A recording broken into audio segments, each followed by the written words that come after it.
하나님께서 말씀을 통하여 오늘도 은혜 주시기를 원합니다. 지난주에 우리는 이 수요예배 때 구약의 5대 제사를 함께 나눈 바가 있습니다.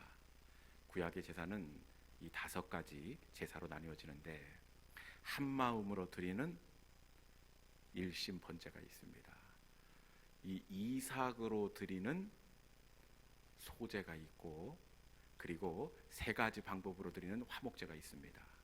그리고 사죄하는 마음으로 드리는 속죄제가 있고, 그리고 실수에 대해서 5분의 1을 더해서 드리는 속건제가 있습니다. 이게 구약의 5가지 제사인데, 우리도 제사를 드릴 때 보면 드리는 방법이 있지 않습니까? 홍동백성, 동쪽에 무엇을 넣고 서쪽에서 무엇을 넣고 예법이 있듯이 구약 제사도 드리는 방법이 있습니다. 이 모르면 뭐 하라고 했죠? 제가 전하거세요. 이제 물어보겠습니다. 어떻게 드려야 되느냐? 이 전제입니다. 전제는 기름이나 포도주를 제물 위에 함께 섞어서 드립니다. 그 다음에 화제는 불로 태워서 드리는 거고, 그 다음에 거제가 있습니다. 거제는 이렇게 하나님 앞에 들어 보이면서 하나님 받지요, 이거 목사님 겁니다, 제사장 겁니다 하면서 그 주로 앞 가슴과 오른쪽 뒷자리를 하나님께 들어 보이면서 이것을 제사장 몫으로 띄워드리는 방법이 있습니다. 그리고 마지막에는 전하것에 요가 있습니다. 요새는 번제단 위에 곡식 이삭이나 천열매를 이렇게 흔들어서 하나님께 드리는 방법이 요제입니다. 지난주에 우리는 구약의 5대 제사 중에서 화목제사를 함께 나누었습니다. 그런데 이 화목제사가 다른 제사와 구별되는 특징이 있습니다. 그것이 뭐였죠? 그렇죠. 하나님은 내 콩 안에 있는 그 얇은 막 기름 냄새만 맡으십니다. 그리고는 나는 됐다, 너희들 다 가지고 가라. 하나님은 기름 조금만 냄새로 맡으시고 드려진 제물 전체를 헌제자에게 다시 돌려 집으로 보냅니다. 그러면 그 화목제를 드린 그 사람은 어떻게 해야 되느냐? 당일날 온 동네 사람들을 초대해서 나눠 먹어야 합니다. 그리고 만약에 그 다음 날까지 허락되는 부분도 있습니다. 만약에 하나님이 다시 돌려주었다고 해서 아까워서 숨긴될지 다음에 먹어야지 하고 남겨두면 이는 가증한 것이니 연락되지 못하리라, 이렇게 하나님께서 말씀하십니다. 여러분, 다른 제사는 하나님께서 통째로 고기를 원하시는데 이 화목제는 왜 기름 냄새만 맡고 통째로 그 제물을 돌려보내시는 걸까요? 그것은 하나님이 원하시는 것은 제물이 아니라 화목이기 때문에 그렇습니다. 화목제 고기를 나누어 먹으면서 동네가 어떻게 되겠습니까? 온 동네가 기쁨으로 넘칩니다. 고기를 낸 사람은 내서 기쁘고, 고기를 나누는 사람은 그 고기를 먹고 함께 이웃과 오랜만에 교제하면서 막혀있던 마음의 벽이 무너지면서 온 동네가 한 덩어리가 되는 겁니다. 기뻐하고 즐거워하고 함께 웃어주고 축하해주는 그 모습을 하나님께서 받으시는 제사, 그것이 바로 화목제입니다.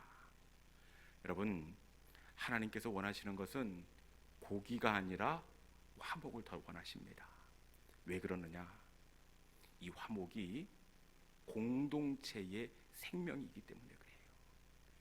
여러분, 우리는 공동체의 생명이 예배라고 이야기할 수도 있고 뜨거운 기도라고 이야기할 수 있고, 어떤 분은 그 열정 넘치는 전도가 공동체의 생명이라고 이야기할 수 있습니다.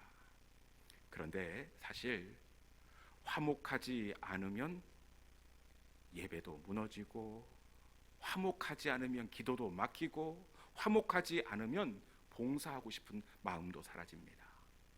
여러분, 공동체의 생명은 화목입니다. 화목하면 기쁨으로 예배할 수 있고, 화목하면 기도도 살아나고, 화목하면 교회도 자랑하고 전도도 됩니다. 여러분, 우리 교회가 그 무슨 제사보다도 하나님이 가장 기뻐하시는 화목의 제사로 하나님을 아름답게 예배하는 우리 시온영광의 공동체가 될 수 있기를 주님의 이름으로 축원합니다. 오늘 본문은 이 바울이 고린도 교회로 보낸 편지입니다. 우리가 편지를 보낼 때도 목적이 있듯이 이 고린도 전서를 보낸 것에도 목적이 있습니다. 고린도 전서를 보낸 이유는 이 고린도 교회에 발생한 문제들이 있었기 때문입니다. 사실 바울이 고린도 교회를 개척하고 후임 목회자 아볼로에게 교회를 위임하고 에베소 교회로 옮겨왔는데, 그 고린도 교회에 있던 몇 사람들이 에베소로 옮겨온 바울에게 문제를 가지고 이렇게 찾아온 겁니다. 우리 고린도전서 1장 11절에 있는 말씀 자막을 통해서 한번 같이 읽어볼까요? 자, 고린도전서 1장 11절 말씀입니다. 자, 시작. 내 형제들아, 글로의 집 편으로 너희에 대한 말이 내게 들리니 곧 너희 가운데 분쟁이 있다는 것이라. 아멘. 누가 오고 있습니까? 글로의 집 편으로.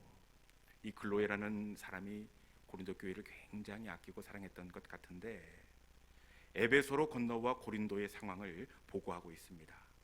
너희 가운데 분쟁이 있다는 것이라. 글로의 집 사람이 건너와 고린도 교회의 문제를 이야기하는데 가장 먼저 무엇을 이야기합니까? 분쟁을 이야기합니다. 이어지는 내용들을 보면 고린도 교회가 총 몇 개로 이렇게 나뉘어져서 서로 갈등을 일으키고 있을까요? 4개로 나눠졌어요. 맞아요. 네. 바울파, 게바파, 그 다음에 아볼로파, 그리스도파, 이렇게 4개의 파당으로 나뉘어져서 고린도 교회가 서로 교회에서 이야기도 안 합니다. 이렇게 4 파당으로 나뉘어져서 교회가 어려움을 겪고 있는데, 여러분, 교회의 가장 큰 위기는 언제냐? 바로 마음이 나뉘어지는 것입니다. 빚이 많으면 교회가 우리가 위기라고 생각할 수가 있고, 성도가 없으면 위기라고 생각할 수 있는데, 교회의 진짜 위기는 언제냐? 마음이 나뉘어질 때입니다. 그 마음이 나뉘어지면 그 틈으로 누가 역사하느냐? 반드시 마귀가 틈타게 되어 있습니다. 여러분, 마귀는 옛 뱀입니다. 뱀과 똑같은 습성이 있는데, 뱀은 그 좋은 곳으로 들어가는 것이 아니라 반드시 다면한 틈을 통해서 들어가게 되어 있는데, 교회가 시험에 들 때는 반드시 나뉘어질 때입니다. 그 틈을 마귀가 이용한다는 겁니다. 지금 고린도 교회가 틈이 4개가 나 있습니다. 굉장히 큰 위기 가운데 있습니다. 그리고 고린도 교회에 어떤 문제가 있었느냐? 그것은 음행의 문제가 있었습니다. 그 음행을 저지르다 심지어는 어떤 일까지 하느냐? 아버지가 새로 어머니를 들이십니다. 그런데 이 아버지도 새어머니를 취하고 아들도 그 어머니를 취하고, 이 이방인 중에서도 전례를 찾을 수 없는 이 패륜적인 행위가 고린도 교회에서 자행되고 있었습니다. 그래도 고린도 교회에 또 어떤 문제가 있었느냐? 고소 고발 사건이 이렇게 난무한 겁니다. 서로 반대되는 편에서 섭섭하게 하거나 조금의 단점만 있어도 바로 이 파출소로 달려갑니다. 이 파출소에서 두 사람이 만나면 점잖게 진술을 하겠습니까? 서로의 잘못을 까발리고 삿대질하면서 경찰서가 떠나가도록 이 고린도 교인들이 서로 이렇게 시비를 가리면서 싸움질을 하는 겁니다. 여러분, 이러니 고린도 교회에 그 옆에 있는 안 믿는 사람들에게 덕이 되겠습니까? 교회 다니는 사람들이 저런다고 하면서 전도의 문이 막힐 지경입니다. 그리고 고린도 교회에 또 어떤 문제가 있었느냐? 제사 음식에 대한 문제가 있었습니다. 한쪽에서는 이 우상에게 제사로 드려진 음식이 무슨 문제가 있냐? 그 귀신이 와서 먹고 간 것도 아니고, 그리고 실제로 우상에게 들어졌다가 시장에 유통되는 고기는 3분의 1 가격밖에 안 되는데 싼 가격에 그것 사 먹는 것이 뭐가 죄냐? 문제가 되지 않는다고 주장하는 파가 있었고, 또 한쪽 편에서는 어떻게 귀신에게 드려졌던 우상에게 제사했던 음식을 먹을 수 있느냐, 그러고도 교인이 맞냐 하면서 이렇게 또 마음이 나뉘어지는 일들이 있었습니다. 이렇게 눈에 보이는 큼직한 문제들만 우리가 함께 나누었습니다. 여러분, 이 문제들을 바울이 어떻게 해결해야 옳을 것 같습니까? 정말 풀기가 만만치 않은데, 만약에 여러분이 바울이라면 어떻게 교회의 문제를 풀어내겠습니까? 이럴 때는 뭐니 해도 따끔하게 질책하고 야단을 하고 책망을 해야 이들이 깨닫고 잘못된 부분을 고치지 않겠습니까? 누가 잘하고 누가 잘못하고 시비를 가려서 잘못된 것을 과감하게 잘라내야 교회가 안정을 찾을 것만 같습니다. 그렇지 않습니까? 그럼에도 불구하고 바울이 어떻게 하느냐? 바울이 어떻게 하는지 다 함께 고린도전서 3장 16절에 있는 말씀 같이 한번 읽어보도록 하겠습니다. 고린도전서 3장 16절입니다. 자, 시작. 너희는 너희가 하나님의 성전인 것과 하나님의 성령이 너희 안에 계시는 것을 알지 못하느냐. 아멘. 여러분, 바울이 어떻게 합니까? 너희가 하나님의 성전인 것을 알지 못하느냐. 바울은 고린도 교인들이 누구인지를 알게 합니다. 누가 봐도 잘못을 지적하고 질책하고 자를 것은 과감하게 잘라내야 문제가 해결될 것 같습니다. 그런데 바울은 너희가 하나님의 성전이다, 너희가 움직이는 교회다, 그들이 누구인지를 알게 하고 있습니다. 여러분, 왜 바울은 질책과 책망 대신에 알게 하고 있는 것일까요? 왜 그럴까요? 그것은 바울은 문제가 생겨난 근본적인 원인을 알았기 때문에 그렇습니다. 근본적인 원인이 어디에 있었습니까? 그 진짜 이유는 고린도 교인들이 자신들이 누구인지를 몰랐기 때문에 그렇습니다. 네 개의 파당으로 나뉘어 피터지게 싸우는 것도 표면적으로 보면 믿음의 성향과 마음이 맞지 않아서 싸운 것처럼 보여집니다. 그런데 이것은 표면적인 현상이고 진짜는 저들이 누구인지 몰랐기 때문입니다. 음행의 문제도 마찬가지입니다. 단순히 성적인 충동이 원인인 것 같지만 이것은 표면적인 원인이고 진짜 원인은 따로 있습니다. 저들이 누구인지 몰랐기 때문입니다. 제사 음식을 먹고 안 먹고 서로 비판하고 다투는 것 역시 마찬가지입니다. 저 사람이 믿음이 모자라서 비판을 받고 비판하는 사람이 까칠해서 비판하는 것이 아닙니다. 진짜 이유는 서로가 누구인지를 몰라서 비판하고 큰 소리를 냈던 겁니다. 고린도 교인들은 자신들이 누구인지를 몰랐습니다. 자신들이 누구인지 몰랐기 때문에 미워하고 자신들이 누구인지 몰랐기 때문에 감정에 휘둘러서 흔들리고 말았습니다. 여러분, 중심을 잡는 것은 누구인지를 아는 겁니다. 우리가 성전이요, 우리가 교회라는 것을 아는 사람은 절대로 감정대로 살지 않습니다. 우리가 성전이요, 교회가 된다는 사실을 다시 한번 우리의 신비에 새길 수 있기를 주님의 이름으로 축원합니다. 바울은 우리가 성전된 이유를 어떻게 설명하고 있습니까? 그것은 성령이 너희 안에 계시는 것을 알지 못하느냐. 성령이 우리 안에 계시기에 성령이 거하는 전 성전이 되는 줄로 믿습니다. 성령이 거하기 때문에 우리가 하나님의 성전, 움직이는 교회가 된 줄로 믿습니다.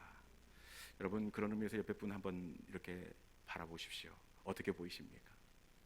집사님으로 보이십니까? 아니면 교회로 보이십니까? 어떻게 보이십니까? 우리 성도를 넘어서 교회로 보일 수 있기를 바랍니다.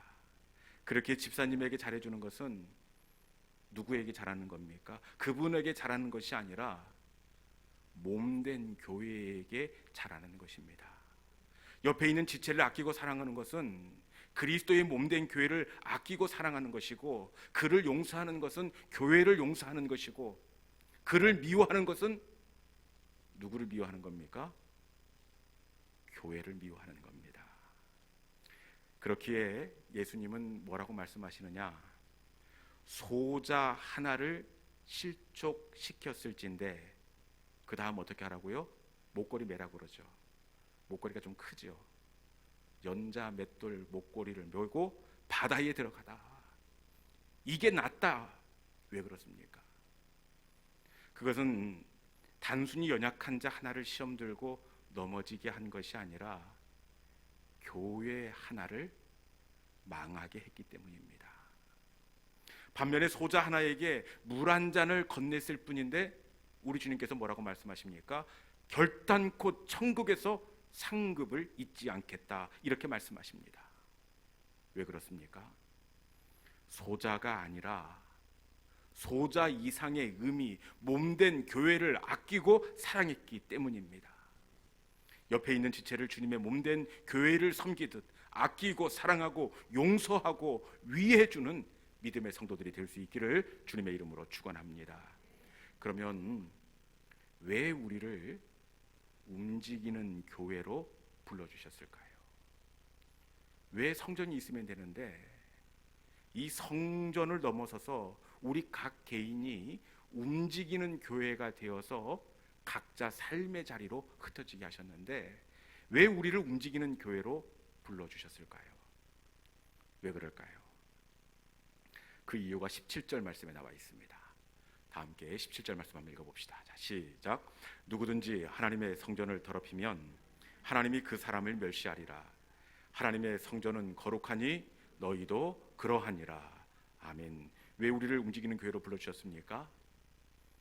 성전은 거룩하니 너희도 그러하니라. 우리를 통해 하나님의 거룩하심을 드러나게 하려고 하심입니다. 거룩입니다. 여러분, 거룩이 무엇입니까? 이 헬라어 원어를 보니까 코데시, 이 분리하다라는 의미가 있습니다. 거룩은 물과 기름이 한 통에 있지만 완벽하게 분리되어 섞이지 않듯이 거룩은 구별되는 겁니다. 모범이 된다는 의미가 있습니다.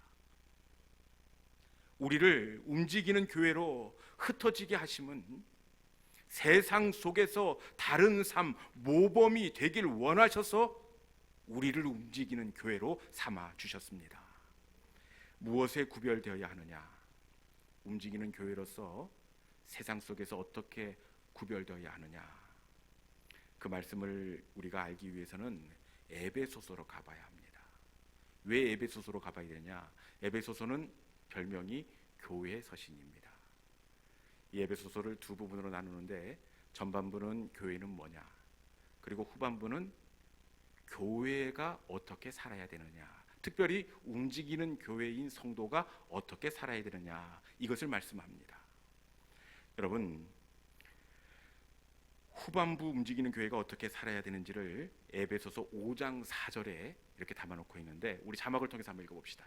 에베소서 5장 4절, 움직이는 교회가 무엇이 구별되어야 되는지, 어떤 모범을 보여야 되는지 5장 4절에 있는 말씀 같이 한번 읽어봅니다. 자, 시작.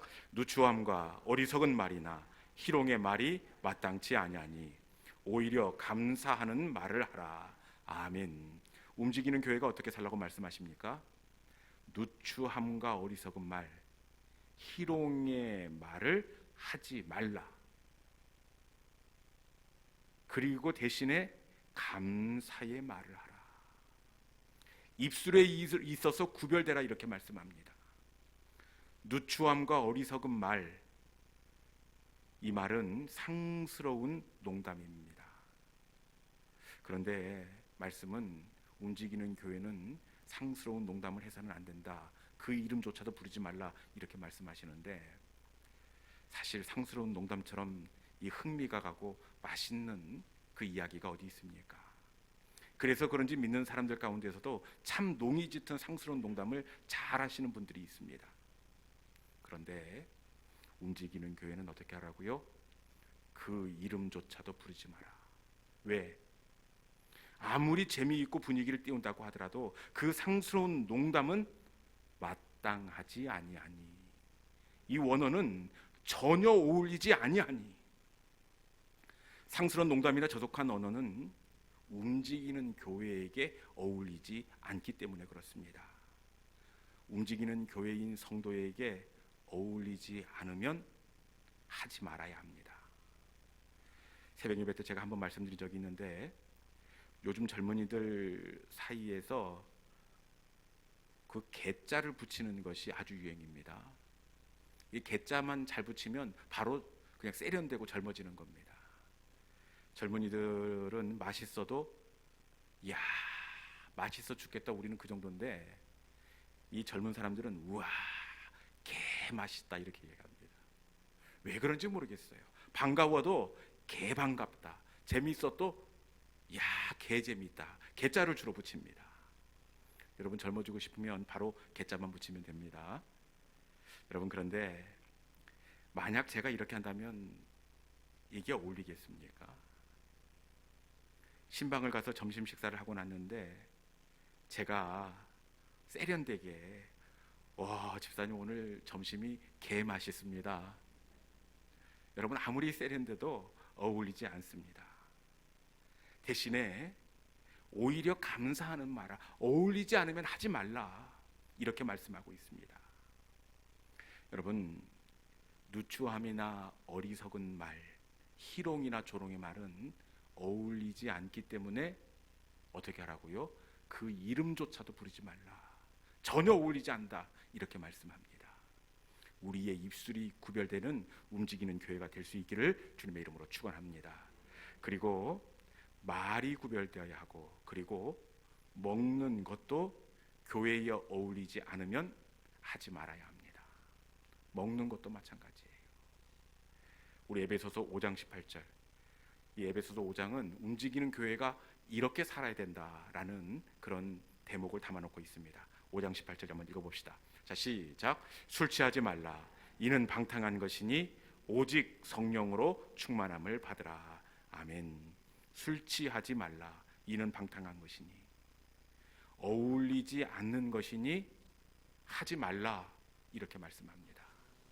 목사님 꽉 막히셔가지고 요즘이 어느 때인데 목사님 너무 보수적인 거 아니세요? 이렇게 이야기할 수 있는데, 여러분 이 술 취하지 말라, 술 먹는 것 물론 죄는 아닙니다. 그런데 사실 어울립니까? 어울리지 않습니까? 잘 어울립니까? 어울리지 않습니다. 초등학교 다닐 때 제가 충격받은 일이 있는데, 저희 학교 앞에 문방구가 있었습니다. 그때만 해도 이 소주 같은 것을 집으로 가져가지 않고 가게에 맡겨놓고 오며 가며 한 잔씩 따라 마시고 다시 맡겨놓고 내일 와서 또 따라 마시고 맡겨놓고 그랬던 적이 있었습니다. 어느 날인가 가게 앞을 지나가는데 우리 교회 안수 집사님이던 재열이 아버지가 가게로 들어가시는 겁니다. 안 집사님이셨는데, 그래 인사를 드리려고 하는데 벌써 문방구 아주머니가 탁자에 탁 병을 꺼내놓는 겁니다. 그러더니 너무나 자연스럽게 재열이 아버님, 우리 교회 안수 집사님이신데 멋지게 뚜껑을 열고 그 소주잔을 캬 하면서 마시는 겁니다. 여러분, 그 모습을 보고는 얼마나 가슴이 방망이질을 하던지. 그리고 그 다음 주 대예배 시간에 하필이면 재열이 아버님이 우리 교회 대예배 대표 기도를 하시는 순서였습니다. 여러분, 제 마음이 어떻겠습니까? 어린 마음에 바로 시험이 들어가지고 그 마음을 추스리는 것이 얼마나 어렵고 힘들었는지 모릅니다. 왜 그렇습니까? 죄 여부를 떠나서 어울리지 않기 때문에 그래요. 여러분, 내 입맛에 맞아도 그것이 죄든 아니든 상관없이 어울리지 않으면 내려놓아야 할 줄로 믿습니다. 우리를 움직이는 교회로 부르신 이유는 무엇입니까? 그것은 우리가 세상 속에 흩어져서 교회로서 살아계신 하나님을 선한 영향력으로 흘려보내기 위하여 우리 교회, 우리 속에 성령을 보내주셨고, 우리를 각자의 삶의 자리로 흩으셔서 교회의 사명을 감당하라고 우리를 움직이는 교회로 삼아 주셨습니다. 여러분, 세상 사람들은 우리를 이웃으로 보지 않고 교회로 바라봅니다. 가정에서도 믿지 않는 남편이 아내로 바라보지 않고 은근히 뭘로 보느냐? 교회 다니는 사람, 교회로 바라봅니다. 그렇게 우리가 어떻게 하느냐에 따라서 바로 하나님의 영광을 가리울 수도 있고, 우리가 어떻게 하느냐에 따라서 그 공동체 가운데 살아계신 하나님의 선한 영향력, 영광을 드러낼 수가 있습니다. 여러분, 우리가 흩어진 교회, 움직이는 교회가 되어서 하나님의 신실하심과 진실하심을 드러내는 복된 믿음의 교회들이 될 수 있기를 주님의 이름으로 축원합니다. 교회로서의 사명을 잘 감당하는 우리 모든 믿음의 교우들이 될 수 있기를 주님의 이름으로 축원합니다. 우리 함께 주신 말씀을 마음속에 품고 신실하게 진실하게 우리 함께 찬양하도록 하겠습니다.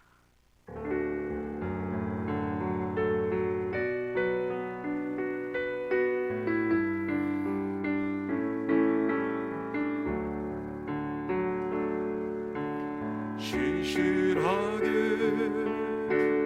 진실하게 거룩하게 살게 하소서. 신실하게 진실하게 거룩하게 살게 하소서. 다시 한번 할 거예요. 신실하게 진실하게 신실하게 진실하게 거룩하게 살게 하소서. 신실하게 진실하게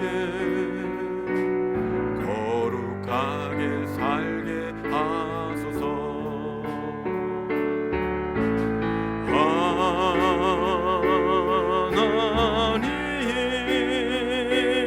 나의 마음 만져주소서. 하나님 나의 영혼 새롭게 하소서. 다시 한번 할 거예요. 신실하게 진실하게 신실하게 진실하게 거룩하게 살게 하소서. 신실하게 진실하게 거룩하게 살게 하나님 나의 기도 하나님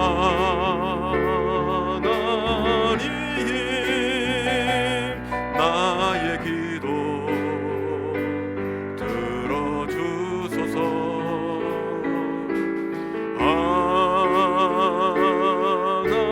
하나님 주의 길로 인도하. 하나님 나의 마음 만져주소서. 하나님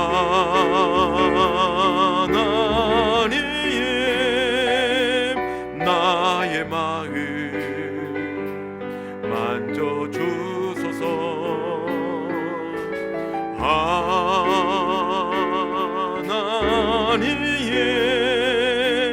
나의 영혼 새롭게 하소서. 신실하게 진실하게 신실하게 진실하게 거룩하게 살게 하소서. 신실하게 진실하게 거룩하게 살게